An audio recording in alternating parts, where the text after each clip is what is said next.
विलयाम श्री का विषय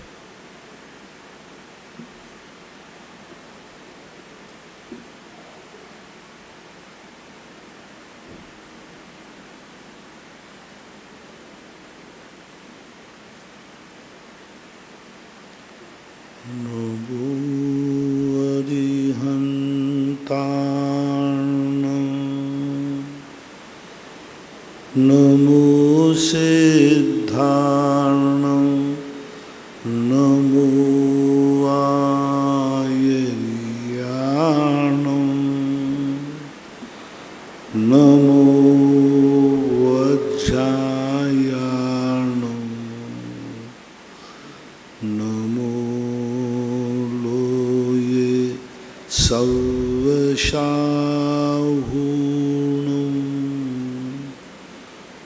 पंच परमेष्टि भगवान की जय। आचार्य श्री गुरुवर विद्यासागर महाराज की जय। आचार्य श्री गुरुवर विद्यासागर महाराज की जय। परम पूज्य निर्यापक श्रवण मुनि श्री सुधासागर जी महाराज की जय।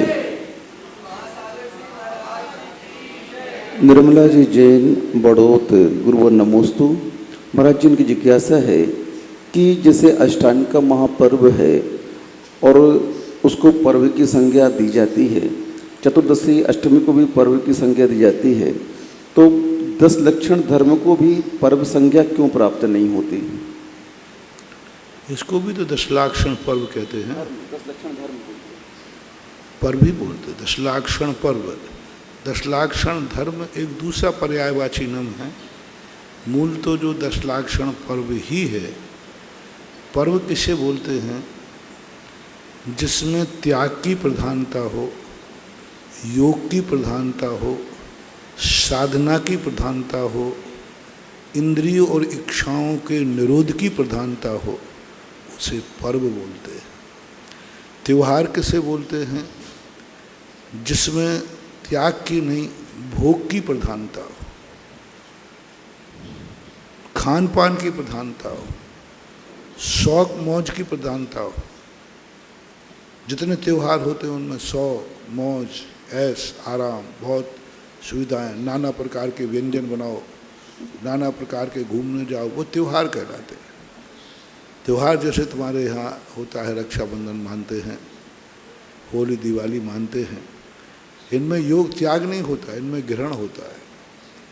और पर्व के दिनों में जितना ज़्यादा त्याग कर सको, जितना ज़्यादा अपने आप को पर वस्तु से बचा सको, धन से, दौलत से, कमाई से, खान से, पान से, सोच से, विचार से, वो सब है।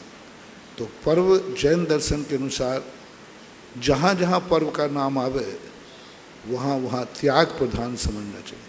अष्टमी चौदस त्याग का पर्यायवाची है। श्रावक से श्रावक भी होता है, अष्टमी चौदस को कुछ ना कुछ त्यागने का भाव करता है। 10 लाक्षण पर्व सभी को मालूम है त्याग प्रधान है। अष्टांग का पर्व यथाशक्ति सभी लोग त्याग करते हैं। बस यही 2-3 पर्व होते हैं, बाकी सब त्योहार हैं। ऐसा त्रिशला बेन जरीबारा सूरत गुरुवर नमोस्तु। महाराज जी की जिज्ञासा है कि मिक्षिक दान और समदत्ती दान में क्या अंतर है? किमिक्षित दान और समदत्ती दान में क्या अंतर? किमिक्षिक दान तो होता है जो मांगेगा कोई भी हो सकता है। वहाँ पात्र और अपात्र की पहचान नहीं है। वहाँ जो भी मांगेगा, जो मांगेगा वो देना पड़ेगा। आप ये नहीं कह सकते हो कि वो अच्छा है बुरा है।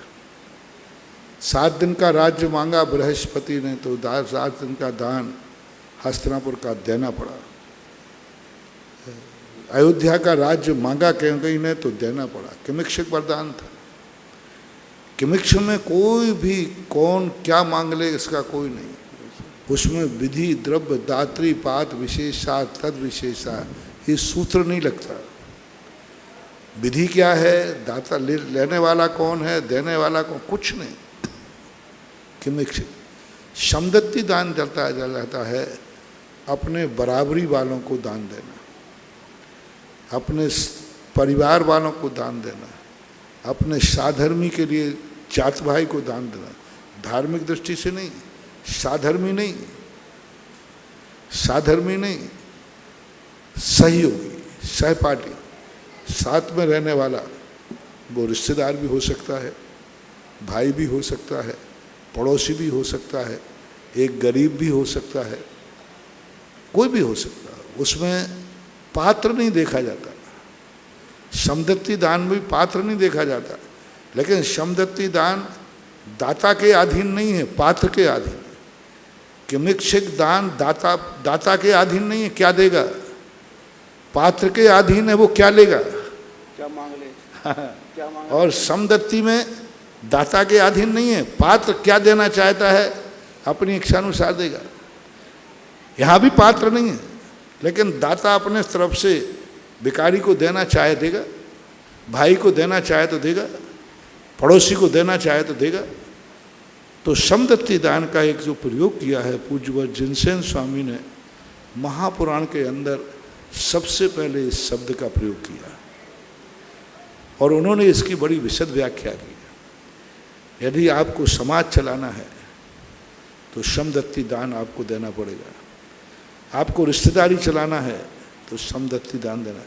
आपको कुटुंब को संगठित रखना है, बहुत अच्छी व्याख्या उन्होंने। आपको कुटुंब में वात्सल्य बना के चलना है, कुटुंब में संगठन बना के चलना है, तो कुटुंब में समदत्ती दान दो, एक दूसरे का सहयोग करो। एक कुटुंब में किसी पर तकलीफ आ जाए, सब इकट्ठे हो जाओ। परिवार में एक व्यक्ति को कुछ घाटा लग जाए, सब उसका पूरा करो। एक के यहाँ कोई कार्यक्रम है, सब उसमें जुट जाओ, तो परिवार संगठित रहेगा, परिवार मुट्ठी में रहेगा। समाज को संगठित रखना है, एक रखना है, समाज बैठ के समदत्ती करो। समाज के किसी व्यक्ति पर संकट आया है, सब मिलकर उसका दूर करो। समाज में किसी व्यक्ति पर बीमारी आई, वो सक्षम नहीं है, सब मिलकर के उसका इलाज कराओ। समाज में कोई बच्चा अच्छा पढ़ने वाला है, पढ़ाने की शक्ति नहीं है, समाज मिलकर के उसको पढ़ाए। समाज का एक फंड होना चाहिए। समाज के फंड का अर्थ पैसा इकट्ठा करना नहीं। समाज में एक मीटिंग होना चाहिए कि यदि अपनी समाज में किसी व्यक्ति को ऐसी अपरिहार्य बीमारी आ जाए, ऐसा आ जाए, तो अपन सब मिलकर के उसका सहयोग करेंगे। उसके सदस्य बनना चाहिए, पैसा इकट्ठा मत करो। भाई ठीक है, यदि ऐसा सहयोग आ जाता है तो साल भर का 1 लाख रुपया मेरी तरफ से, 2 लाख रुपया मेरी तरफ से, 4 लाख रुपया मेरी तरफ से, 1000, जो कुछ भी है उसको फंड के में समाज की कमेटियां जो पंचायत होती हैं, इनमें समदत्ती फंड होना चाहिए, समाज के सहयोग का फंड होना चाहिए। समाज में यदि समाज को हम समदत्ती फंड नहीं करेंगे, अकाल पड़ा अपने यहाँ सब किसी देश में, महामारी हो गई किसी देश में, समदत्ती दान दो। पिछले साल महाराष्ट्र में जब बाढ़ आई, उत्तर भारत की जैन समाज ने समदत्ती दान दिया, खूब लोगों ने सहयोग करने का भाव किया, महाराष्ट्र में आई। ये समदत्ती दान कहलाता है। समाज को सुरक्षित करना है तो समदत्ती दान की परंपरा चलाओ, और हर तुम्हारे लिए जाति में ये निर्णय होना चाहिए, गरीब सब में होते, अमीर सब में होते, उनका निर्णय होना चाहिए। एक देव एक साथ एक गुरु को मानने वाला साधर्मी में समदत्ती दान दो, साधर्मी में समदत्ती दान दो। जो हमारे एक गुरु, एक देश, एक शास्त्र को, एक भगवान को मानने वाला है, हम उसके लिए कोई संकट नहीं आने देंगे, हम संबल तक दूर करेंगे। फिर आगे विस्तार करो, देश में चले जाओ, नगर में चले जाओ। नगर की एक पंचायत होना चाहिए कि हमारे नगर में कोई भूखा नहीं सोएगा, हमारे नगर में कोई अकाल मौत नहीं मरेगा, हमारे नगर में कोई व्यक्ति अनाथ नहीं रहेगा, हमारे नगर का कोई व्यक्ति भिखारी नहीं रहेगा। पूरे नगर की एक पंचायत बनना चाहिए, समदत्ती दान करो। नगर से बड़ो देश, देश से बड़ो पूरा मुल्क। कहीं भी हो, कहीं से भी आवाज़ आएगी, हम मानव जाति को कभी दुखी नहीं होने देंगे। समदत्ती दान, कोई भी मानव की आवाज़ आएगी, कहीं से कोई भूखा नहीं सो सकेगा। जहाँ से आवाज़ आएगी ये व्यक्ति भूखा है, हम दौड़े चले जाएंगे। समदत्ती दान। इसका और विस्तार करो, जीव मात्र को समदत्ती दान। हम किसी पशु को नहीं मरने देंगे। कोई भी पशु यदि भूखों मरता है, बीमार मरता है, उसको बचाओ, हम कटने नहीं देंगे गाय को। ये समदत्ती दान है। गाय को हम मरने नहीं देंगे, कटने नहीं देंगे, दूध नहीं देगी ये तो कट्टी खाना नहीं भेज देंगे, हम उसको खिलाएंगे पिलाएंगे। एक विस्तार हो गया जीव द्रव्य में समदत्ती दान। जहाँ तक सम बनता जाए वहाँ तक दान देते जाओ। जीव जीव को दान करे, जीव से मानव मानव को दान सहयोग करे, मानव से फिर जाति जाति को सहयोग करे, परिवार परिवार में सहयोग करे। ऐसे समदत्ती दान की व्याख्या है। ये प्रचलन जयसेन स्वामी जिनसेन स्वामी ने बहुत बड़ा सोच था। जब समदत्ती दान की व्याख्या पढ़ी मन के ओहो, यदि ये समदत्ती दान समाज में प्रचार प्रसार में आ जाए तो संसार में कोई गरीब नहीं रहेगा, कोई भूखा नहीं सोगा। हालांकि इस कोरोना काल में हम गर्व से कह सकेंगे हमारे भारत ने और जैनियों ने समदत्ती दान के भंडारे खोल दिए थे। इतने बड़े काल में 1.5-2 साल का कोरोना काल है, आज तक कोई आवाज नहीं आई कि कोई भूख से मरा है। भूखों मर गया इसमें क्या हो गया, काल में खाने, कोई भूखा नहीं मरा, सबने समदत्ती दान दिए। हाँ, वो बहुत बदमाश लोगों ने भर लिए घर, लेकिन एक व्यक्ति भूखा नहीं मरा। सब कर हर व्यक्ति करुणा से भरा था। जिसको जहाँ आवाज़ लगती थी कि हाँ इसके पास नहीं है, लोग एक एक नहीं 2-2 थैलियाँ लेके पहुँच जाते थे। जब मैंने पिछली साल एक घोषणा की, जैनियों ने गजब किया, मुझे मानना पड़ेगा कि जब जैनियों को मैंने आवाज़ दी कि भारत में कोई भी व्यक्ति भूखा नहीं सोना चाहिए, तुम्हारी ताकत नहीं है तो मेरे पास संदेशा भेजो। और सबको जहाँ जहाँ तैयार, जो जिस गांव में रहता है उस गांव की पूरी तहकीकात करो, मेरे गांव में कोरोना के कारण कोई भूखा तो नहीं है, क्योंकि लॉकडाउन है, बाहर जा नहीं सकता। घर घर जो में सागर खटखटाओ, देखो उस घर में खाने को है कि नहीं। और जैनियों ने गजब किया, गांव गांव घर घर जा कर के और लोगों को भूख, सोते हुए भूखों को जगाया, भूखे सो रहे हैं उनको जगाया। वो लेने को तैयार नहीं, छोड़ के आ गए। कई स्वाभिमानी है, लेने को तैयार नहीं, साहब हमारे पास तो बहुत है, ठीक चल रहा है और है नहीं खाने को। लोग बच्चों को ऐसा तैयार किया हमने यहाँ से, नहीं तुम उसके घर में छोड़ के आ जाना। तो ये स्थितियाँ हैं। तो ये ऐसे आपातकाल में समदत्ती दान की बहुत महत्व बढ़ जाता है। श्रीमती शीला जैन, पाटनी, पवई, मुंबई। गुरुवर नमोस्तु। महाराज जी, इनकी जिज्ञासा है कि जो भगवान के समूषण में अष्ट प्रातिहार हुआ करते हैं, वो देवकृत होते हैं या सामान्य होते हैं? अष्ट प्रातिहार देवकृत होते हैं या सामान्य होते हैं? देवकृत भी वर्णन मिलता है, क्योंकि ये समूषण की विभूतियाँ हैं। देवकृत इसलिए माने जा सकते हैं क्योंकि जब वो समूषण छोड़ कर के जाते हैं उस समय उनके साथ अष्ट प्रातिहार्य नहीं होते। हालांकि मूल जो तीर्थंकर के 46 मूल गुण होते हैं उसमें 14 देवकृत अतिशय होते हैं, और 14 देवकृत अतिशयों में अष्ट प्रातिहार्य अलग से लिए, उन 14 देवकृतों में नहीं आए। लेकिन फिर भी ये देवो पुनीत ही माने जाते। सिंहासन की रचना देव ही करते, चवर देवता ही ढोरते। छत्र भामंडल के संबंध में मात्र एक अष्ट प्रातिहार्य, 2 प्रातिहार्य ऐसे हैं जिनमें देवों का कोई अस्तित्व नजर नहीं आता। पहला प्रातिहार्य है भामंडल। भामंडल के संबंध में जो पूज्यवर मानतुंग आचार्य महाराज ने वर्णन किया उसमें कोई चीज़ नहीं दी। उन्होंने कहा आभा शुंभत प्रभा वलय भूरि विभा विभोस्ते लोकत्र ये धुति मताम धुति मक्षपंते प्रोद्युत दिवाकर निरंतर भूरि संख्या दीप्त्या जगत्यपि निशामपि सौम्य। तो इससे कोई आकृति नहीं, वो भामंडल दिया। दूसरा प्रातिहार्य है दिव्य धुनि। दिव्य धुनि देवोकृत नहीं होती, भगवान की स्वाभाविक होती है, स्वाभाविक होती है, उसमें कोई भी अलग से नहीं होता। गंभीर तार वो है ना दिव्य धुनि का मागध जाति के देव। हाँ, बोले वो तो बाद में है, वो तो उसको प्रचार करते हैं। धर्मोपदेशन विधौ न तथा परस्य यादृक प्रभाद निकता, ऐसा कुछ श्लोक है। दिव्य धुनिर्भवति ते विशदार्थ सर्व भाषा स्वभाव परिणाम उन्हें प्रयोज्य। तो अब यहाँ पर देखो दिव्य धुनि, ये 2 प्रातिहार्य देवों के सहयोग की बात नहीं आती, लेकिन इनडायरेक्ट रूप में देव मागध जाति के देव एक योजन तक तो स्वतः जनवान दिव्य धुनि जाती है, एक योजन के बाद देवता मागध जाति के प्रचारित करते हैं। तो देवोकृत मानव। और सबसे बड़ा प्रमाण वो है कि जब तीर्थंकर का समोषण छोड़कर योग निरोध करने जाते हैं, उस समय ना तो वे 225 कमल रचते हैं, ना ही सिंहासन होता है, ना ही चवर होते हैं।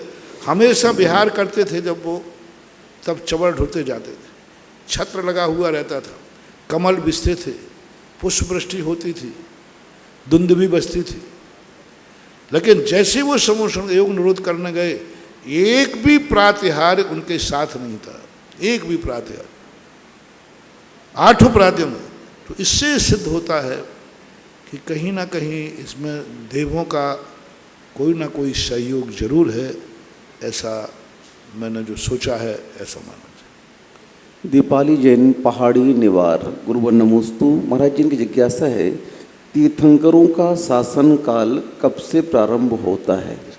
तीर्थंकरों का शासन काल केवल ज्ञान के बाद, केवल ज्ञान होने के बाद, दीक्षा के समय नहीं, केवल ज्ञान होते ही उनका शासन काल चालू हो जाता है। और जब तक दूसरे तीर्थंकर को केवल ज्ञान नहीं होगा, तब तक उनका शासन काल माना जाता है। महेंद्र जैन, पत्रकार, इंदौर, गुरुवर नमोस्तु। महाराज जी कह रहे हैं कि आज वर्तमान में विश्वास कम हो रहा है, और इस विश्वास कम होने के कारण दरवाजे आ गए, और विश्वास कम हुआ तो ताले आ गए, और विश्वास कम हुआ तो महाराज जी सीसी कैमरे आ गए आजकल। तो ये विश्वास कम क्यों होता जा रहा है वर्तमान में? ये तो आप स्वयं से पूछो, तुम कितने बदमाश होते जा रहे।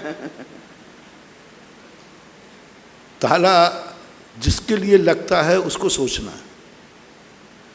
मैंने एक दिन प्रवचन में कहा था, एक बाप ताला लगा रहा है बेटे को, बाप की गलती नहीं है, बेटे को सोचना है कि विश्वास खो चुका है। जिसके लिए ताला लगता है उसको सोचना है। सासू ताला लगा रही है बहू को सोचना है बहू विश्वास खो चुकी। बहू ताला लगा रही है सासू को सोचना है वो बहू का विश्वास खो चुकी है। घर में ताला लग रहा है घर वालों को, घर वाले विश्वास खो चुके हैं। 90% जो घरों में ताले लगते हैं वो किसके लिए लगते हैं? झूठ मत बोलना।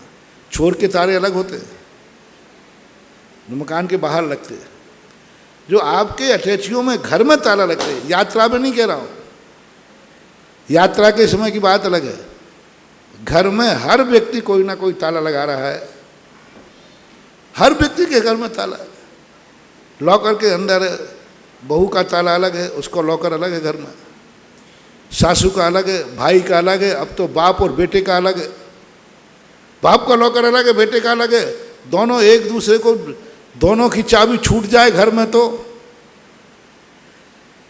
यदि घर में बाप की चाबी छूट जाए तो आफत हो जाती। आज बेटा हाथ साफ कर देगा, और बेटा की छूट जाए तो कह रहे आज बाप सारा माल पता कर लेगा।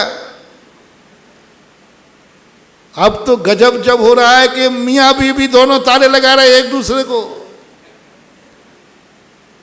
दोनों डर में हैं कि यदि छूट गया तो वो सब खोज लेगी।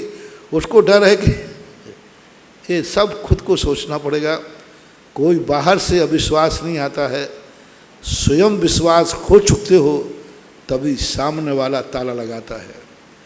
स्वयं विश्वास खो चुकते हो तभी सामने वाला छुपता है, छुपाता है, बचने का प्रयास करता है। तो जो बचने का प्रयास कर रहा है, छुप रहा है, उसकी कोई गलती नहीं है, वो तो बहुत अच्छा है, वो तो सावधान है। लेकिन जिसके लिए व्यक्ति बच रहा है, जिससे व्यक्ति डर रहा है, उसको अपनी औकात समझ लेना चाहिए कि तुम विश्वास खो चुके हो, क्योंकि हर व्यक्ति तुमसे डर रहा है, बच रहा है। तो विश्वासघाती कौन है? ताला लगाने वाला विश्वासघाती नहीं है, जिसके लिए ताला लगाया जा रहा है वो विश्वासघाती है। जो डर रहा है वो विश्वासघाती नहीं है, जिसके लिए व्यक्ति डर रहा है वो विश्वासघाती है। तो हर व्यक्ति को सोचना है, कहीं कोई मेरे लिए ताला तो नहीं लगा रहा है, कहीं कोई मेरे लिए तो नहीं छुप रहा है, कहीं कोई मेरे से तो कोई डर तो नहीं रहा है। ये तुम्हें सोचना पड़ेगा। ये खुद की ही भूल है।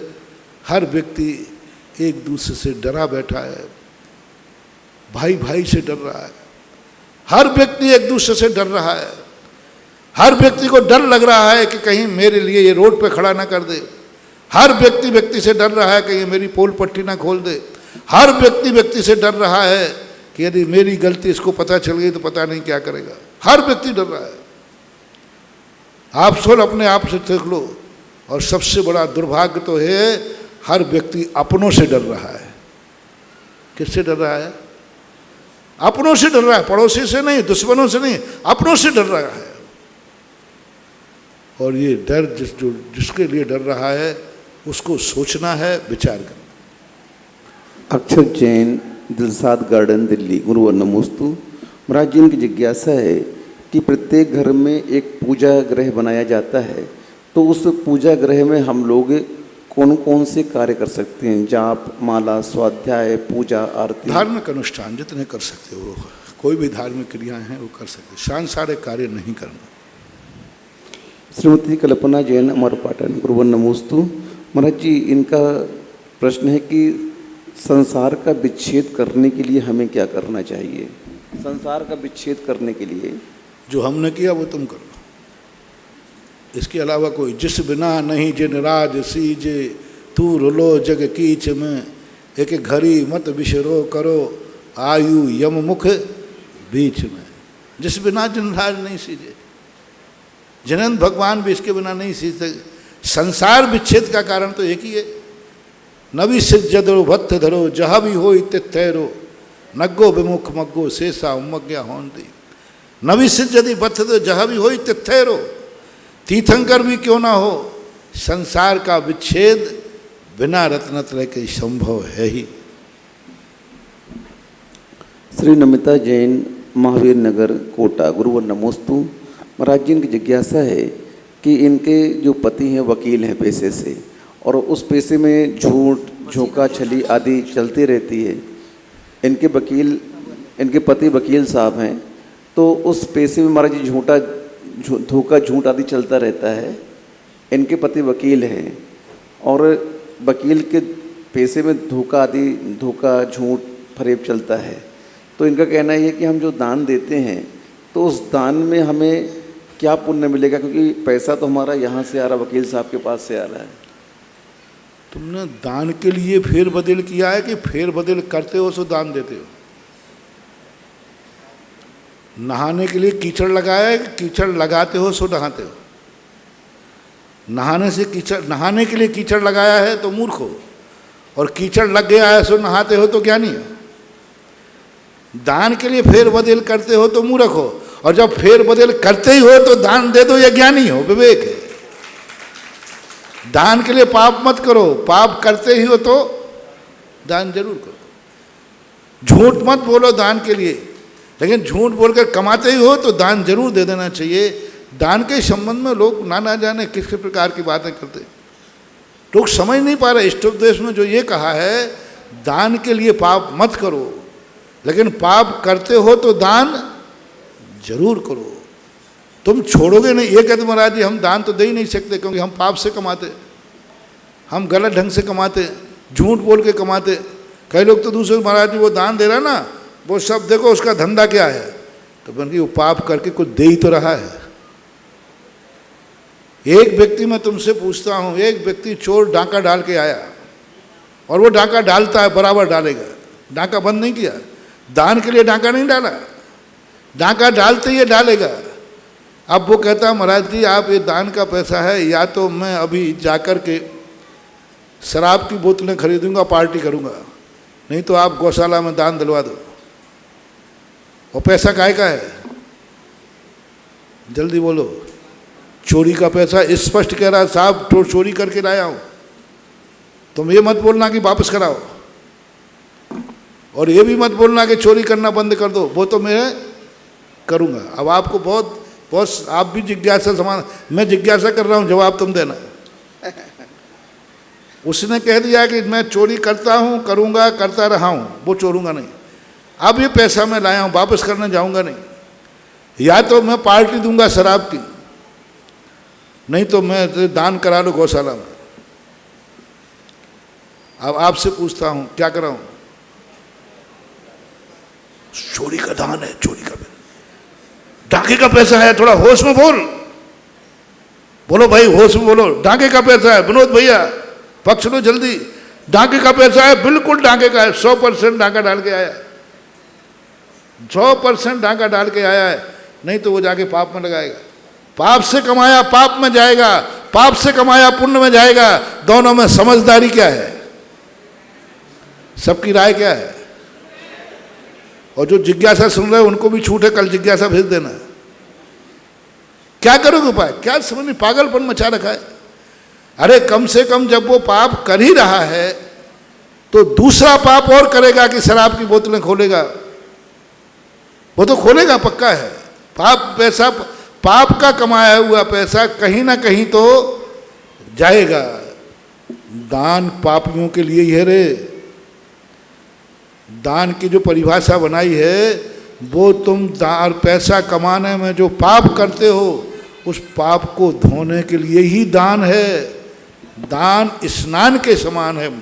बस जो स्टोपदेरकार कहते हैं उनका अभिप्राय ये है कि नहाने के लिए कीचड़ मत लगाओ, लेकिन कीचड़ लगाते हो तो नहाना जरूर, ये अर्थ है वहाँ पर, ऐसा माना। नीरज जैन, जबलपुर। गुरुवर नमोस्तु। महाराज जी, इनकी जिज्ञासा है कि पर्युषण पर्व में मंदिरों में भीड़ बहुत हो जाती है, तो उस भीड़ को कंट्रोल करने के लिए हम लोग क्या अलग से एक चलित वेदी बना सकते हैं जिसमें भगवान रख करके अभिषेक पूजन कर सकें? 10 लाख हाँ, 10 लाख धर्म क्यों नहीं होते? ये सभी जगह होते हैं। छोटे छोटे मंदिर जहाँ होते हैं भगवान को पंडाल बनाकर ले जाते हैं और कई लोग बड़े बड़े हालों में रख लेते हैं। तो ये तो व्यवस्थाएं होती है, सब चलता रहता है, इसमें कोई बड़ी बात नहीं है। ये तो आपकी व्यवस्था है, लेकिन कमेटी की अनुमति से होना चाहिए। जो वहाँ की कमेटी, ऐसे नहीं कि कोई ठाकुर जाए बल्कि अपने ठाकुर जी को उठाए और अपने मनमाने ढंग से रख दे। नहीं, जो वहाँ की कमेटियाँ हैं वे कमेटी इस प्रकार की व्यवस्था करे और कमेटी निर्णय करे, भक्त नहीं, व्यक्ति नहीं। जिज्ञासा प्रणेता परम पूज्य निर्यापक श्रमण मुनिपुंगव 108 सुधा सागर जी महाराज के पावन चरणों में चंद्रोदय तीर्थ क्षेत्र चांदखेड़ी प्रबंध कार्यकारिणी एवं सुधा कलश चैनल, जिनवाणी चैनल एवं पारस चैनल के माध्यम से देश विदेश में जिज्ञासा समाधान प्रोग्राम देख रहे सभी भक्तों की ओर से त्रिकाल बार नमोस्तु भगवन, नमोस्तु भगवन, नमोस्तु भगवन।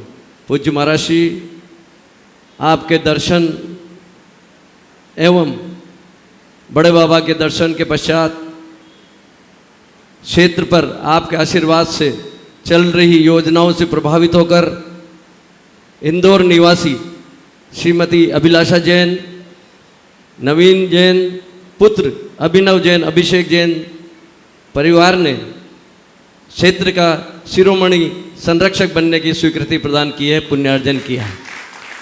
साथ ही महाराज जी, इस परिवार ने संत सुधा सागर अतिथि गृह में भी 2 कमरों का 11 कलश की राशि से पुण्यार्जन किया है। परिवारजन पधारें और पूज्य महाराज श्री के श्री चरणों में श्रीफल भेंट कर आशीर्वाद प्राप्त करें।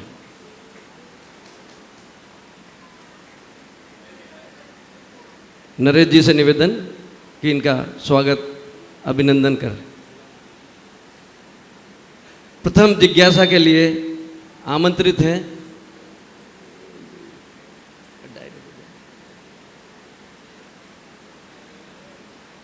श्री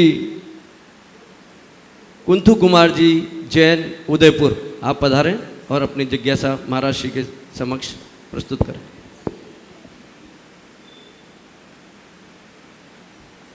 मेरा आर्याग्य गुरुदेव परम पूज्य मुनि श्री सुधा सागर जी महाराज के श्री चरणों में उदयपुर निवासियों का और खास करके केशव नगर के सभी श्रावक श्राविका का बारंबार नमोस्तु नमोस्तु नमोस्तु। महाराज श्री वर्तमान के मूर्धन्य विद्वान एक जुगल किशोर जी मुख्तार हो गए, जिन्होंने ग्रंथ भी लिखे और मेरी भावना उन्होंने जो लिखी आज वो बच्चों के कोर्स में भी पढ़ाई जा रही है, ऐसा आयात है।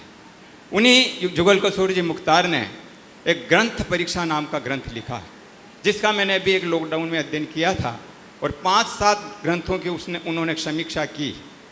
और ऐसा उनका उसमें विवरण था कि आदि गाथाएं तो जैनेतर से आकर के इसमें ली गई है और इस प्रकार का पूरा वर्णन है। तो हमें उन्हें कैसे लेना चाहिए, कहीं हमें सुनना हो तो कैसे सुने, सुना ना हो तो उनका उदाहरण दे या नहीं, जिज्ञासा का समाधान। कभी कभी क्या होता है, मतांतर का अर्थ ही है कुछ ना कुछ भेद तो है ही। यदि एक ही विचार होता तो मतांतर ही क्यों होता। तो मतांतर के नाम से रेफरेंस देने में कोई बाधा नहीं, लेकिन उसको मतांतर को दूसरे मत में मिला करके कहना उचित नहीं है। मान लीजिए कोई बात है तो अपन कह सकते भाई ये फलाने मत में इस प्रकार की बात आई है। जहाँ तक शिक्षा की बात रही तो जो शिक्षाप्रद बातें होती हैं वो किसी मत की नहीं होती, वो किसी संप्रदाय की नहीं होती, वो तो एक जीवन से संबंधित होती है, सभ्यता होती है, नैतिकता होती है। तो इन बातों के संबंध में तो मत मतांतर का कोई विकल्प नहीं आता।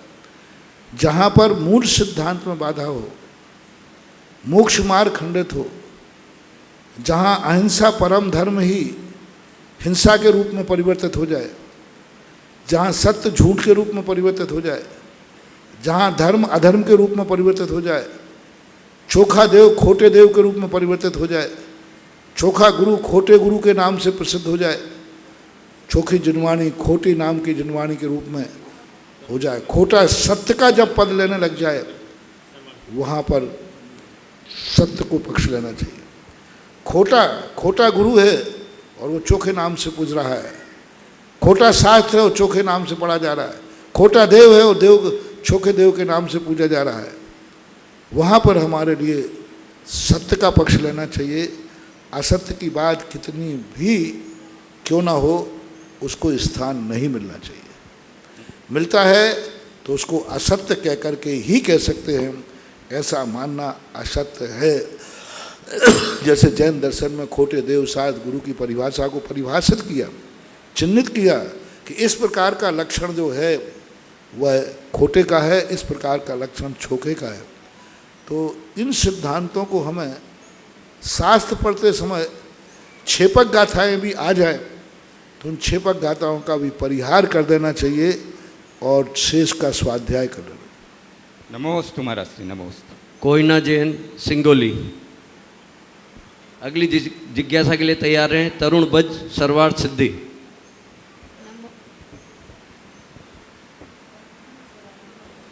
नमोस्तु गुरुदेव। गुरुदेव, मेरी जिज्ञासा ये है कि पंचम काल में जीव मरकर विदेश क्षेत्र में जा सकता है क्या? अगर जा सकता है तो विदेश क्षेत्र में जाने के लिए कौन सी भावना पानी चाहिए? विदेश क्षेत्र जाने के लिए कोई बाधा नहीं। सामान्य रूप से एक ही बात कही, अल्पारंभ परिग्रहत्वम मानुषस्य। अल्पारंभ, जितना कम में काम चले, जितना कम पानी ढोल सके कम ढोलो, जितनी कम प्रवृत्ति कर सकें उतना करो, जितना कम पंच स्थावरों का विनाश कर सकें उतना कम करो। आरंभ परिग्रह, जितने में काम चलता है उतने ही परिग्रह का उपयोग करो। तो ये मनुष्य गति के बंध के कारण है।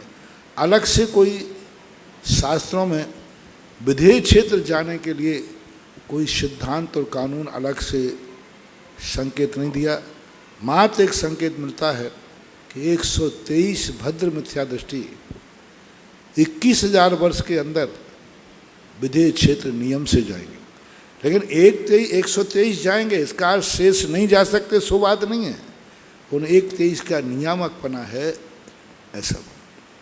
गर्भगृह में विराजमान देवादिदेव 1008 आदिनाथ भगवान के मस्तक पर प्रथम शांतिधारा और अभिषेक करने का आज सौभाग्य प्राप्त किया। श्री आनंद अभिषेक मधु शालिनी बड़कुल परिवार, इंद्र कुमार, गौरव, सौरभ, रीता, पूजा, सत्येंद्र, अनेता, शुभम, शुभांगी, आयुषी, मनोज, संजीव, आशीष, चेतना ब्रह्मचारी, अनामिका ब्रह्मचारिणी दीदी, अनामिका सहजपुर जबलपुर, एक कलश 11 श्रीफल की राशि से।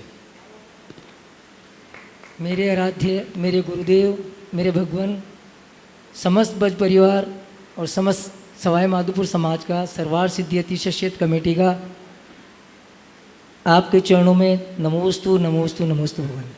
भगवान, सवाई माधोपुर में एक स्कूल प्रारंभ करने का हम सबने संकल्प लिया था और उसमें हमसे विलम्ब नहीं, बहुत ही विलम्ब होता जा रहा है। ऐसा हमें क्या कमी है और हम उस कमियों को कैसे दूर करें और जो ताकि इस स्कूल को हम शीघ्र से शीघ्र शुरू कर सकें। महाराज जी, हमें बहुत ग्लानि होती है और हमें एक व्यक्ति सो रहा था और वो कहता है कि महाराज जी ऐसा क्या करें कि मेरे कमरे में सूरज आ जाए। वो आँख खोलना चाह रहा, वो कहता महाराज जी सूर्य दिखेगा तो मैं आँख खोलूँगा, मुझे सूर्य दिखाओ फिर मैं आँख खोलूँगा। मैंने कोई माने कहा बेटा उठ जाओ, अभी नहीं उठो, अभी आँख खोल ले बेटा। बोले नहीं, पहले सूरज दिखाओ बाद में आँख खोलूँगा। अब इसका उपाय क्या करूँ भाई?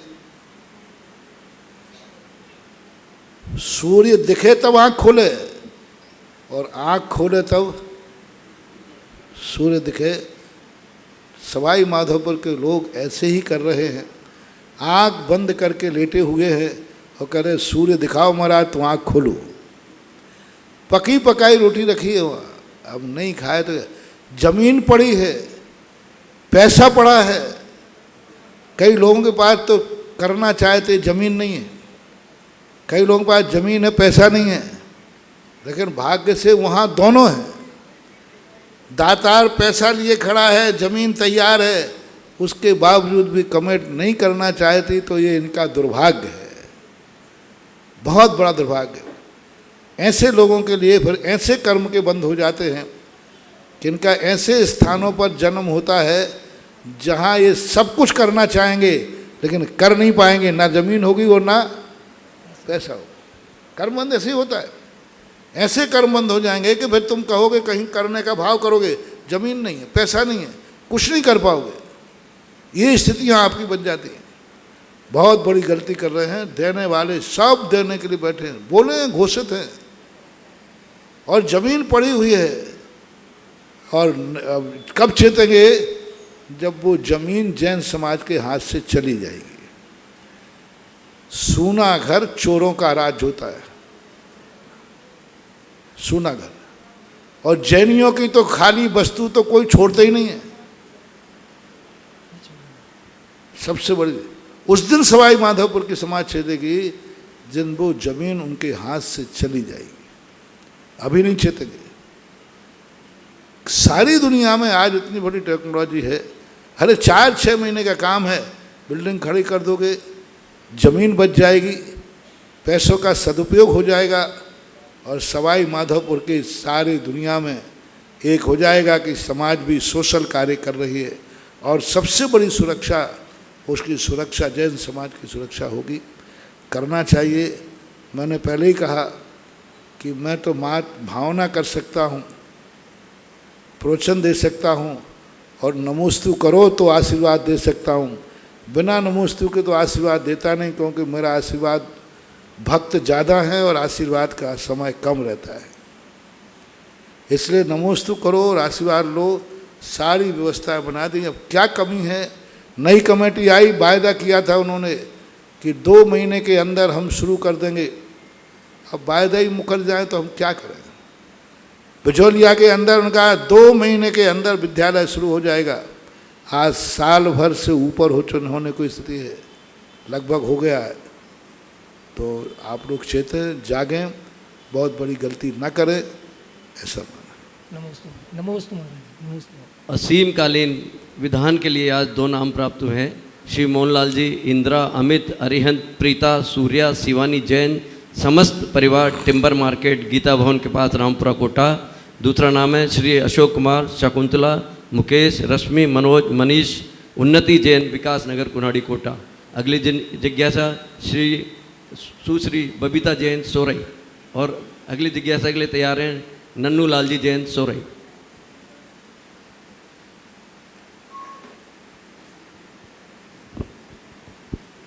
गुरुदेव के चरणों में बारंबार नमोस्तु नमोस्तु नमोस्तु। हे गुरुदेव, मेरी जिज्ञासा है, जो भिक्षुक अन्य देवी देवताओं के नाम लेते हुए हमारे दरवाजे पर भिक्षा मांगने आते हैं, उनको पैसा आदि देना उचित है या अनुचित, और हमें उनके साथ कैसा व्यवहार? सावधानी पूर्वक ही इस पर विचार करें। कोई सांप्रदायिक विद्वेष की बात भी ना फैले, क्योंकि आज हमारा देश अनेक संप्रदायों की समष्टि से बना है। वर्तमान के परिवेश में व्यवहार कुशलता का होना जरूरी है। धार्मिक उन्माद, कोई भी धार्मिक व्यक्ति अपना अपमान सहन नहीं करता। अतः इस समय ये महसूस करना जरूरी है, कहीं वो तुम्हारे उपेक्षा में अपमान महसूस तो नहीं कर रहा है। इस कुशलता के साथ व्यवहार करना चाहिए, क्योंकि पंचम काल है। पंचम काल में कई व्यवहारिकताएं लेना पड़ती। चक्रवर्ती तीर्थंकर आदि के समय भी 363 मठ थे, 6 खंड के अधिपति थे। ऐसे स्थिति में उन्होंने कैसे राज्य का संचालन किया होगा। बहुत अच्छा एक कानून में आता है राज्यपाल का पद। राज्यपाल किसी पार्टी का नहीं होता, लेकिन वोट तो किसी एक पार्टी को ही देता है कि सबको देता है। दुनिया की दृष्टि में क्या है, किसी पार्टी का नहीं, लेकिन जब वोट डालने जाएगा तो बस समझदार को इशारा काफ़ी है। श्री नन्नूलाल जैन सोरई, और अगली जिज्ञासा के लिए तैयार हैं श्रीमती संपत जैन उदयपुर। मुनि श्री 108 श्री सुधासागर जी महाराज गुरु के चरणों में नमोस्तु नमोस्तु नमोस्तु। हमारी जिज्ञासा, ये श्रावक अधिकांश बोलते हैं कि उदक चंदन तंदुल पुष्प गई चर सुधूप फलार समझ में नहीं आ रहा क्या बोल रहे हैं। ये बोल रहे हैं कि अधिकांश श्रावक बोलते हैं उदक चंदन तंदुल पुष्प कई चरु सुदीप सुधूप फलार्गे कई।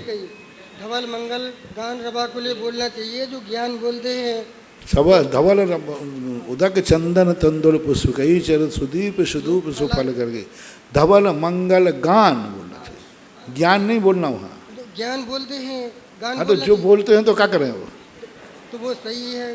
कह दिया ना, धवल मंगल गान। तो गान शब्द बोलना है, ज्ञान नहीं बोलना। ज्ञान बोलते हैं अधिकांश।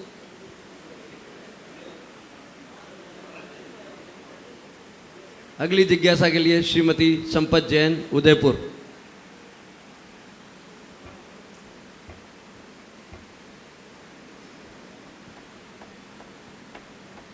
परम पूज्य गुरुवर के चरणों में, मेरे आराध्य गुरुवर के चरणों में कोटि कोटि नमन।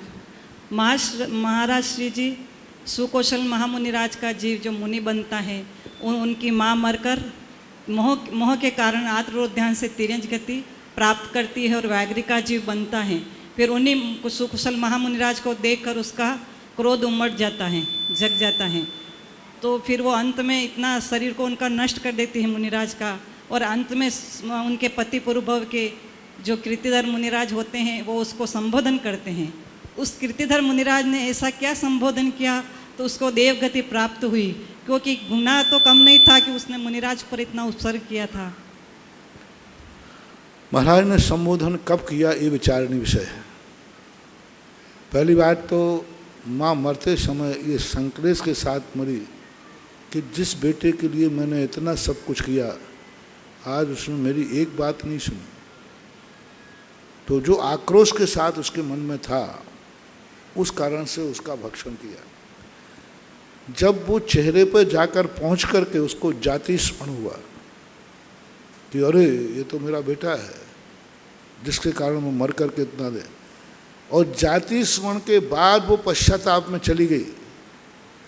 उसके बाद उन महाराज ने संबोधन किया। जिस समय वो आपे में नहीं थी, क्रोध में थी, नहीं थी, क्रोध में थी, तब मुनिराज ने कुछ नहीं बोले। वो तो खुद ध्यान में बैठ गए थे कि इस समय यदि मैंने बोला तो ये मुझे भी निपटा देगी। हाँ, जब उसको जाति स्मरण हो चुका, परिणाम उसके भीग चुके, पश्चाताप की अग्नि में जलने लगी, तब महाराज ने छोड़कर कहा अब इसका कल्याण करना चाहिए। ऐसा मौका है, संधि स्थान कहलाता है। जिस समय वो अपने पाप के पश्चाताप में जलने लगी कि ओहो मैंने ये क्या कर डाला, तब महाराज ने संबोधन किया अब जो हो चुका वो तो हो चुका, आगे का भाव सुधार ले। और उसको अणुव्रतों का उपदेश दे करके उसको अणुव्रत दिए और उसने बाद में संलेखनापूर्वक मरण कर अपना भाव सुधारा, ऐसा मानते हैं। श्रेयांश जैन सांगनेर और अगली जिज्ञासा के लिए तैयार रहें सोनाली जैन ठुकराई। पितृतुल्य गुरुवर के चरणों में नमोस्तु। महाराज श्री जी, वर्तमान में हम अभिषेक के उपरांत छत्र चमर इत्यादि लगाते, छत्र चमर केवल 2 ही प्रातिहार लगाते, तो लोगों का कहना है हम 2 ही क्यों लगाते, या तो हम 2 ना लगाएं या फिर 8 लगाएं, ऐसा कोई विशेष कारण? कायदा से 8 लगाना चाहिए, लेकिन तुम गृहस्थ लोग क्या हो, स्वार्थी हो। तुम सोचते हो कि हमारे काम के कौन है, तो 2 चीज़ें सब ज़्यादातर 2 चीज़ों का प्रयोग जब भगवान विहार करते हैं उसमें भी 2 चीज़ों की मुख्यता होती है। सिंहासन नहीं होता उस समय, अशोक वृक्ष नहीं होता उस समय। मुख्य रूप से जब विहार करते भगवान तो छत्र और चवर ढलते, आपके विमान जी निकलते हैं तब उसमें भी 2 की प्रधानता होती है। छत्र तो रहते ही है और चवर ढोलने वाले। इसके कुछ रीजन हैं, क्योंकि व्यक्ति को सबसे ज़्यादा दुख होता है आतप का, बीमारियों का। तो छत्र का दूसरा नाम है आतप निवारक। मांगनंदी महाराज ने इसको आतप निवारक संज्ञा दी। तो इसलिए लोग, पहले मैं भी सोचता था कि जब लोग तीर्थ यात्रा पर जाते हैं तो सबसे ज़्यादा छत्र चढ़ाते अष्टप्रातिहारों में, क्योंकि वो आतप निवारक है, ताप को दूर करने वाला, संक्लेश को दूर करने वाला, बीमारी को दूर करने वाला। दूसरा चवर जो है, चवर को क्यों ढोड़ते हैं, क्योंकि अक्सर कर व्यक्ति दूसरे लोग बुरी दृष्टि से देखते हैं, विघ्न डालते हैं, सबसे बड़ी समस्या ये होती है। तो चवर जो है नकारात्मक ऊर्जा को रोकता है, चवर जो है नकारात्मक दृष्टि को रोकता है। कोई व्यक्ति यदि बुरी दृष्टि से देख रहा है, विघ्न डालना चाह रहा है, चवर उसकी दृष्टि को नकार देते हैं। तो एक विघ्न निवारक है और एक आतप निवारक है, ये 2 चीज़ें मुख्य हैं, इसलिए इन दोनों की मुख्यता देखी जाती है। दूसरी बात, बिहार यात्रा आदि में मुख्यता से इन दोनों को ही शोभा पाते हैं, अन्य की स्थिति नहीं बन पाती है। एक बाकी 8 चौले, यहाँ चांदखेड़ी में तो 8 चढ़ते थे, अभी हमारे पाने के बाद बंद हुए, क्योंकि आने के बाद यहाँ टाइम 2 चढ़ाने का ही टाइम नहीं बचता। मैं वहाँ से शांत धारा करके एकदम बहुत स्पीड से आना पड़ता है, कहीं इस स्पीड में एक आध दिन स्लिप नहीं हो जाऊँ। 5 मिनट का भी समय नहीं रहता यहाँ पर। तो इस समय अभी बहुत, क्योंकि उस प्रवचन का टाइम भी फिक्स होता है, उधर शांति धारा जल्दी करें तो वो तुम्हारे आने वाले लोगों को सिर्फ आने वाले 2-3 दिन जल्दी कर दी तो आने वाले लोग कहते महाराज जी मैं इतनी दूर से आया, भगवान का अभिषेक हो गया, मुझे शांति धारा करना थी। तो अब सब तरफ से देख करके इससे 2 का यहाँ 8 चढ़ते थे। 8 चांदी के प्रातिहारे बंधे हुए थे, रखे। अच्छा है 8 चढ़ाते हो तो, गुड बेटर बेस्ट। महाराज श्री जी, एक और प्रश्न है। महाराज श्री जी, जब हम मागनंदी अभिषेक पाठ पढ़ते हैं उसमें कर्म प्रबंध निगडई इस श्लोक के बाद बहुत से लोग ओम ह्रीम श्रीमंतम कृपाल संतम यह तिथि इत्यादि बोलते हैं, फिर उसके बाद मंत्र बोलते हैं। 2 पाठ चलते थे। एक अभय नंदी का पाठ है। अभय नंदी ने इस प्रकार की पुण्यार्थ संगी परंपरा को स्थापित कर करके इस प्रकार की कुछ बात कही। मांगनंदी महाराज का जो अभिषेक पाठ है निर्दोष है, कुंद कुंद की मूल परंपरा की रक्षा करने वाला है, कुंद कुंद की मूल परंपरा की पूर्णतः सुरक्षा देता है। इसलिए यही भट्टारकों ने बीच में अभय नंदी महाराज का काफ़ी प्रचार किया। उन्होंने मांगनंदी को गायब कर दिया, क्योंकि भट्टारक हमेशा क्रिया कांडों के समर्थक रहे हैं और उसमें उनकी पुष्टि होती है, इसलिए सब चीज़ें बोलते हैं। कहीं मैंने और ऐसा देखने में नहीं आया। अभिषेक विधियाँ बहुत जगह पढ़ी, ऐसा कुछ लिखा नहीं। फिर भी अकेला इतना ही बोलते हैं कि भाई तिथि आदि कृपालु संतम भगवंतम आद्य मासे पूर्वदे, तो इसमें कोई दोष भी नहीं, बोल देते हैं। महाराज श्री जी एक और प्रश्न है। महाराज श्री जी, तत्वार सूत्र जी की टीकाकार सर्वासिद्धि में लिखा है कि चूली का हटा के सुमेरु पर्वत की ऊंचाई 1 लाख योजन है, लेकिन बृहद्रव्य संग्रह की टीकाकार कहते हैं कि चूली का समेत चूली का को मिला करके। आप ऐसा करो, दोनों के आचार में आप इंची टेप उठाओ और नाप के आ जाओ, कोई उपाय नहीं। 1 लाख है तो ठीक है, 41 है तो ठीक है। अब अपने द्वारा वो संभव ही नहीं है, जो लिखा है वही ठीक है। प्रभायमान आचार्यों ने सभी ने 1 लाख योजन ही माना है। त्रिलोक परिणति, त्रिलोक सारकार आदि सभी ने 1 लाख योजन का ही वर्णन किया है। तो चूलिका सहित 1 लाख तो प्रभायमान है। प्रकीर्ण कुछ आचार्य 40 योजन को अलग मानते हैं। मेरी हिम्मत नहीं है कि इन दोनों महाआचार्यों में एक को सही एक को गलत कह दूं। मेरी तो श्रद्धा है 1 लाख सही, 140 सही, मेरू है ये पक्का है। महाराज श्री जी, और शुक्ल ध्यान, शुक्ल लेश्या और शुद्धोपयोग, इन तीनों में अलग अलग डिफरेंस बहुत। शुक्लेश्या एक मन वचन काय की परिणति का नाम। लेस्या कर्मों से बनती है, लेस्या कर्म के उदय से बनती है। लेस्या पूज्यवर उमा स्वामी महाराज ने औदैक भाव में रखा है। जो औदैक भाव के 21 भेद हैं उनमें लेस्या आई। और लेस्या जब औदैक भाव में है तो इससे निश्चित है कि वो कर्म के उदय में ही होती है। मोह और योग इन दोनों के अनुरंजित होने पर होती है। सबसे बड़ी बात है कि लेस्या औदैक भाव के अंतर्गत गई और औदैक भाव बिल्कुल भिन्न हो गया। अभव्य को भी हो सकती है, मिथ्या दृष्टि को भी हो सकती है, क्योंकि कर्म के उदय से होती है। और शुक्ल ध्यान शुद्ध उपयोग कर्म के उदय से नहीं होता है। ये दोनों 6 उपसम भाव हैं। जितने धर्म ध्यान से लेकर शुक्ल ध्यान तक 12वें गुण स्थान तक के जितने शुक्ल ध्यान हैं सब 6 उपसम भाव हैं। और 6 उपसम भाव जो होता है वह कर्मों के क्षय से होता है। शुद्ध उपयोग कर्मों के क्षय से होता है। तो दोनों में समानता है।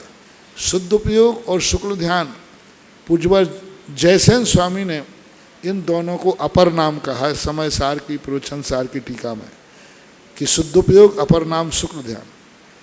और इनको अपर नाम इसलिए कि दोनों कर्मों के क्षय से होते हैं, कसाय के क्षय से होते हैं, ऐसा मानना चाहिए। और शुक्ल लेस्या कर्म के उदय से होती है। ये दोनों में अंतर है।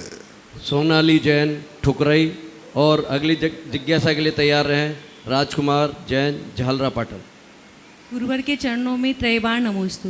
गुरुवर, मेरी जिज्ञासा है कि जैसे किसी का डेली विधान करने का नियम है और उसमें 108 बार जाप आते हैं, तो क्या हम वह 9 बार या 27 बार कर सकते हैं क्या? अब देखो, ये सब शॉर्टकट की बातें हैं।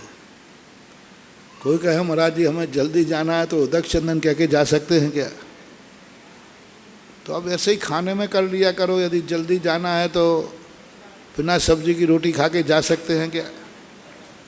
तो अब ये सब चीज़ें नंबर कटते जाएंगे, सीधी बात। जितना करते हो उतना ठीक है, लेकिन नंबर कटेंगे। एक एक क्रिया कम करोगे नंबर कटेंगे। 108 का 9 बार पढ़ोगे तो एक कितने बार 99 बार के नंबर कटेंगे, क्योंकि 9 बार पढ़ लोगे 100, तो 99 बार जो तुमने नहीं पढ़ा उतने नंबर माइनस हो जाएंगे, सीधी बात। श्री राजकुमार जी जैन बैंक वालों ने आज क्षेत्र की 1 कलश 11 श्रीफल की राशि से सदस्यता ग्रहण करने का पुण्यार्जन किया। आए और अपनी जिज्ञासा पूज्य महाराज श्री के समक्ष प्रस्तुत करें। नियापक श्रवण मुनि पुण्य सुधा सागर जी महाराज के चरणारविंद में मेरा बारंबार नमोस्तु नमोस्तु नमोस्तु है। महाराज श्री, जो भी मंत्र होता है ओम राम रीम रूम रोम रय असी अवसाय नमः सर्वविघ्न शांतिम कुरु कुरु रीम नमः, या ओम रीम श्रीम क्लीम एम बड़े बाबा हरम नमः आदि, इन मंत्रों में बीजाक्षर और सामान्य अक्षर दोनों होते हैं। तो हम कैसे पहचान करें कि बीजाक्षर कौन है और सामान्य अक्षर कौन है, इनका महत्व क्या है? मैंने कल कहा था कि मंत्र अलग अलग पर्पस से होते हैं। बीजाक्षर किसके साथ जुड़ रहा है वो उसी के साथ मिलकर के कार्य करते हैं। बीजाक्षर जब स्वतंत्र होता है तब वो अपनी स्वतंत्र शक्ति को प्रदर्शित करता है। स्वतंत्र होते हैं। स्वतंत्र बीजाक्षरों का जाप नहीं होता। स्वतंत्र बीजाक्षरों का ध्यान होता है, क्योंकि स्वतंत्र बीजाक्षर कभी जाप के योग्य नहीं होता। जाप मिक्सिंग का किया जाता है। साहब के साथ में आपने ओम जोड़ दिया, जाप हो गया, ओम ह्रीम। ओम कोई ना कोई जब शुद्ध बीजाक्षर होता है उसका जाप नहीं होता, उसका ध्यान होता है। ह्रीम ह्रीम ह्रीम ह्रीम ह्रीम ह्रीम ह्रीम, जाप नहीं होगा इसका ध्यान होगा, उच्चारण होगा। इसलिए जाप के समय जब बीजाक्षर जाप में जाते हैं तो कब किसके साथ जुड़ रहे हैं वो उसी का प्रभाव दिखाते हैं। ह्रीम बीजाक्षर एक ऐसा बीजाक्षर है जो एक सिद्ध परमिष्टि का वाचक है, लेकिन वो सभी के साथ लगता है। ओम ह्रीम अरहंत के साथ भी लग रहा है, ओम ह्रीम आचार्य के साथ लग, ओम ह्रीम उपाध्याय के साथ लग, ओम ह्रीम साधु के साथ लग रहा है, ओम ह्रीम उच्चाटन मारण के साथ भी लगता है। दिशाओं का बंधन करना है तो भी ओम ह्रीम बोलते हैं। तो कुछ बीजाक्षर ऐसे होते हैं व्यापक जो मल्टीपर्पस होते हैं, उनका सब अनेक उपयोग होते हैं। इससे निर्धारित करना ये गलत होगा वो बीजाक्षर किसके साथ जुड़ा है, कौन सी चीज़ वहाँ पर व्यवस्थित है, वो पूरा का पूरा मंत्र देख करके ही निर्णय किया जा सकता है। अभिषेक जैन मोड़क और अगली जिज्ञासा के लिए तैयार हैं प्रीति जैन ठुकराई। मेरे और मेरे परिवार के आराध्य गुरुओं के चरणों में बारंबार नमोस्तु नमोस्तु नमोस्तु।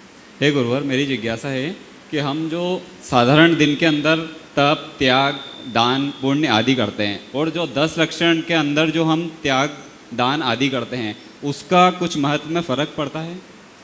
पर्व का फर्क पड़ता है, क्योंकि हमारे यहाँ द्रव्य, क्षेत्र, काल, भव, भाव सबका है। काल मंगल है, उस पर्व में सारी दुनिया की दुनिया पवित्र हो जाती है, सारी दुनिया की पवित्र वर्गणाएँ होती हैं, स्वयं का मन भी पवित्र होता है। तो बराबर इसके संबंध में पर्वों का प्रभाव शास्त्रों में आया है कि पर्व के दिन में की हुई क्रिया, पर्व के दिन में की हुई शुभ क्रिया बहुत फलदायी होती है, पर्व के दिनों में की हुई अशुभ क्रिया निकृष्टदायी होती है। इसलिए अक्सर कर पर्व के दिनों में संसार के कार्यों को त्याग करने की क्यों कहा जाता है?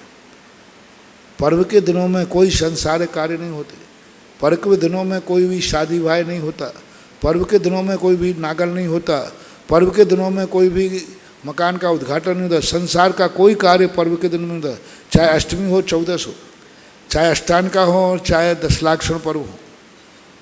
और पर्व के दिनों में धार्मिक कार्य खूब होंगे, जितना धर्म करोगे तो पर्वों का प्रभाव शास्त्रों में मिलता है, देखा गया है। प्रीति जैन ठुकराई और अगली जिज्ञासा के लिए तैयार हैं पदम जैन गंगवाल कोटा। नमोस्तु महाराज जी। महाराज जी, मेरी जिज्ञासा यह है कि सहस्त्रकूट जिनालय में प्रतिमा जी विराजमान करवाने का क्या पुण्य है? सहस्त्रकूट में भगवान को 1000 नाम 1000 गुणों को लेकर प्रकट हुआ। हम जितने गुणों की भगवान की महिमा प्रकट करेंगे हमारे अंदर भी उतने ही गुण प्रकट होंगे। 1008 गुणों की स्तुति कर रहे हैं, 1008 गुणों की, और 1008 गुणों से हम प्रभावित हो रहे हैं। तो हमारे अंदर भी एक नहीं अनेक गुण, जैसी पूजा होती है वैसा फल होता है, जिस प्रकार की भक्ति की जाती है वैसे ही होते हैं। यदि हम सहस्र नाम और भगवान के 1008 गुण को आह्लादित होकर एक एक गुण की एक एक मूर्ति की स्थापना करते हैं और तो हम ये प्रदर्शित करते हैं कि हे भगवान, आप इतने गुणों के धारी थे, हम आपके गुणों को जान करके थकने वाले नहीं हैं, नाम ही नहीं ले रहे हैं, हम आपके एक एक नाम की मूर्ति विराजमान कर रहे हैं। तो नियम से हमारे अंदर अनेक गुणों को प्राप्त करने की योग्यता जागती है, समर्थ जागता है, ऐसा अनुमान करना चाहिए।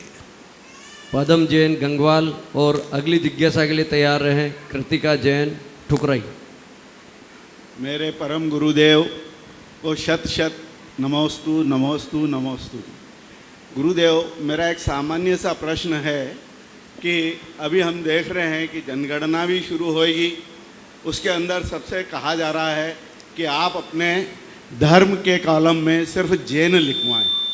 जिससे जैनियों की वास्तविक संख्या का पता लग सके। मेरा यह है गुरुदेव, जैसे मंदिर हैं, हमें मंदिरों की वास्तविक संख्या भी पता पड़े, तो इसके लिए क्या सिर्फ जैन मंदिर लिखना ही पर्याप्त नहीं है? जो विभिन्न प्रकार के जैसे मंदिरों के नाम लिखते हैं या उससे है तो भिन्न भिन्न मंदिरों का पता चलता है। कोई श्वेतांबर, कोई दिगंबर, कोई किस 20 पंथी, 13 पंथी या कुछ भी है, तो इससे कि सिर्फ एक जैन मंदिर से काम नहीं चल सकता। कोई भी व्यक्ति प्राय मंदिरों की मूल हेडिंग तो 20 पंथ 13 पंथ भी लिखते हैं तो साइड में लिखते हैं। अच्छा है जैन लिखें, दिगंबर जैन मंदिर लिखें, बहुत अच्छा है, लेकिन वो साइड में लिखते हैं। कोई भी व्यक्ति हो 20 पंथी मंदिर नहीं लिखा जाता। आदिनाथ 20 पंथी मंदिर लिख देंगे, 13 पंथी मंदिर कोई बहुत कम इक्का दुक्का हैं, बाकी सब लिखते हैं आदिनाथ 13 पंथ मंदिर। तो आदिनाथ का तो लिखते ही हैं, लेकिन आपकी सलाह जो है, परामर्श बहुत अच्छा है।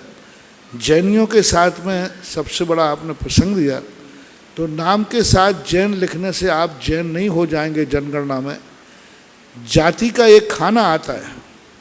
सबसे बड़ी भूल क्या कर रहा है, प्रचार में भी यही भूल हो रही है।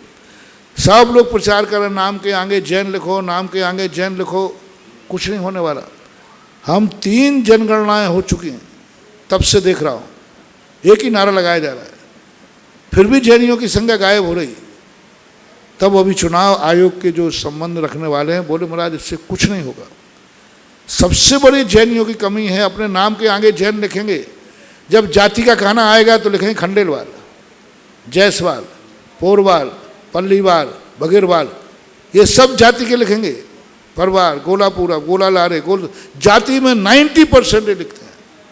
नाम के आगे तो जैन लिखेंगे, लेकिन जब जाति की बात आएगी तो ये जाति का बस वो गणना में गड़बड़ होता है। और फिर जब धर्म की बात आती है तो जैन धर्म।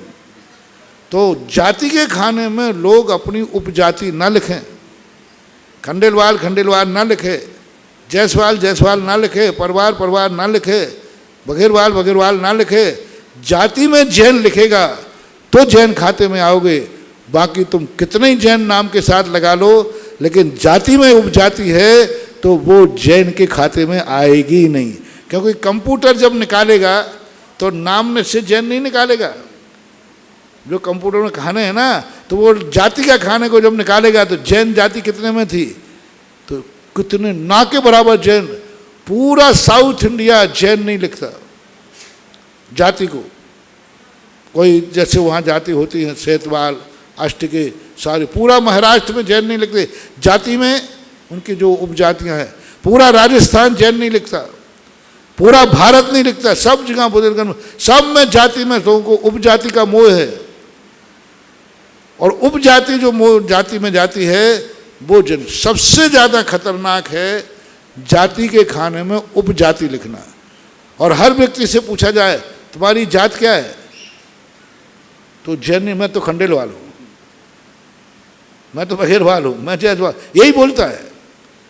तो इस कारण से, इसलिए सारे जगत से मेरा कहना है कि इसका प्रचार करो कि जाति के खाने में जैन लिखें, धर्म के खाने में जैन लिखें।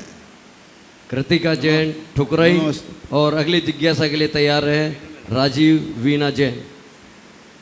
नमोस्तु महाराज जी। महाराज जी, मेरी जिज्ञासा यह है कि प्रथम शांति धारा करने वालों को क्या पुण्य मिलता है और दूसरे शांति धारा करने वाले को क्या पुण्य मिलता है? फर्स्ट एंड फर्स्ट, पहला तो पहले ही होता है, क्योंकि भगवान जो 24 घंटे से इतने मंत्रों से, इतनी एनर्जी से रुके हुए थे, उसका जो प्रथम उसने किया, जब भगवान के धर्म के कार्य में प्रथम रहेगा तो संसार के कार्य में भी प्रथम रहेगा। धर्म में प्रथम रहेगा तो धन में भी प्रथम रहेगा। एक अपने आप में फर्स्ट का तो महत्व होता ही है, हर चीज़ वही वस्तु रहती है, लेकिन सेकंड हैंड तो सेकंड हैंड ही होती है। फर्स्ट हैंड का एक अपने आप में, लोक व्यवहार में भी, परमार्थ में भी, जो व्यक्ति भगवान के साथ प्रथम कार्य करते हैं वे सब एक भवतारी होते हैं। भगवान का प्रथम दर्शन करती है सची एक भवतारी होती है। भगवान का पहला अभिषेक स्वधर्मेंद्र करता है, जनपद एक अवतारी होता है।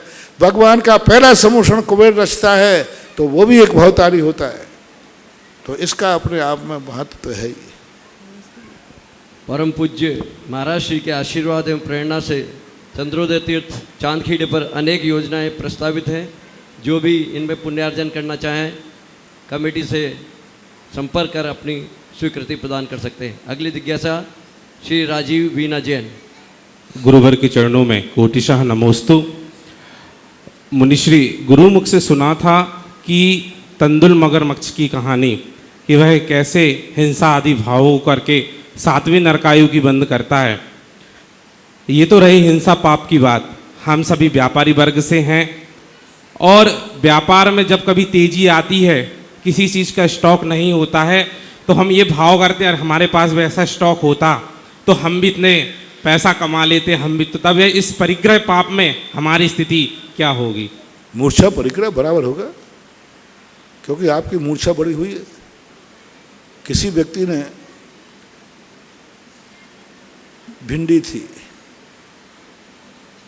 और जब भिंडी आती है या अमचूर होता है या कचहरी होती है, जिस समय आती उस समय खा ली, और एक ने सुखा के रख ली। उसकी गृद्धता कितनी बढ़ गई, उसकी मूर्छा कितनी बढ़ गई कि उसने सुखा के डिब्बे में रखी। एक ने तुरंत आया, मौसमी फल था, खा लिया, और एक ने सुखा के रखा। गृद्धता बराबर बढ़ती है। आपको उन्होंने कमाया नहीं, लेकिन आपको खेद हो गया कि शायद मेरे पास होता तो वही तो तंदुल मछ ने किया था कि यदि मेरा बस चलता तो सारी मछलियाँ बराबर। मूर्छा होगी, वो दोष के अंतर्गत आएगा। नहीं करना चाहिए। जो चूक गया उसकी हिंसा क्यों करें, जो मैंने नहीं कमाया उसकी हिंसा के ऊंचा भाव क्यों करें। वर्तमान में जो है उसी पे अपना विचार करना चाहिए। समझदारी यही है। मोक्षा लक्षिता दोनों आए और अपनी जिज्ञासा प्रस्तुत करें। महाराज जी, मेरा ये प्रश्न है, हमें 8 साल के पहले हार क्यों नहीं देना चाहिए? 8 साल के पहले हार क्यों नहीं देना चाहिए? 8 साल के पहले इसलिए हार नहीं देना चाहिए कि तुम हमारी अंजुली तक ही नहीं पहुंच पाओगे। दूसरी बात, इधर हाथ देते करते जाओगे, उधर मुंह में उंगली डाल दोगे, शुद्धि नहीं रहेगी। 8 साल के बाद थोड़ी सा कुछ कर गए तो वहीं रोने बैठ जाएगी, तो महाराज को अंतराय और आ जाएगा। तो 8 साल के पहले वह आहार के योग्य नहीं, क्योंकि शुद्धि का विवेक नहीं रहेगा। दूसरा, वह उस अंजुली तक पहुँचने लायक स्थिति में नहीं रहेगी, और स्वयं विवेक नहीं है कि मैंने मन शुद्धि, वचन शुद्धि, काय शुद्धि बोली है, इसका अर्थ क्या है, क्यों किया गया। उसको ये भी ज्ञान नहीं रहा है कि मैं शुद्ध में हूँ कि 16 में हूँ। कोई उसको छू भी लेगा तो उसको, तो 8 साल के पहले विवेक का अभाव रहता है, इसलिए नहीं किया जाता। नमोस्तु महाराज जी। आज के जिज्ञासा। नमोस्तु महाराज जी, मेरी ये जिज्ञासा है, बच्चों को मोबाइल क्यों नहीं देखना चाहिए? मोबाइल देखना गंदी चीज़ है। मोबाइल से आंखें खराब होती हैं। मोबाइल में बहुत गंदी चीज़ें आती हैं, उससे कि उसमें नकारात्मक शक्ति होती है। जो मोबाइल ज़्यादा देखते हैं उनकी बुद्धि खराब हो जाती है, पढ़ाई खराब हो जाती है, बीमार हो जाते हैं। सबसे बड़ी आँखों की ज्योति कमज़ोर हो जाती है। आज की जिज्ञासा कार्यक्रम को हम यही विराम देते हैं। अब जिनवाणी स्तुति से पूर्व पूज्य महाराज श्री की आरती के लिए प्रथम पात्र का चयन हम बोली के माध्यम से करेंगे।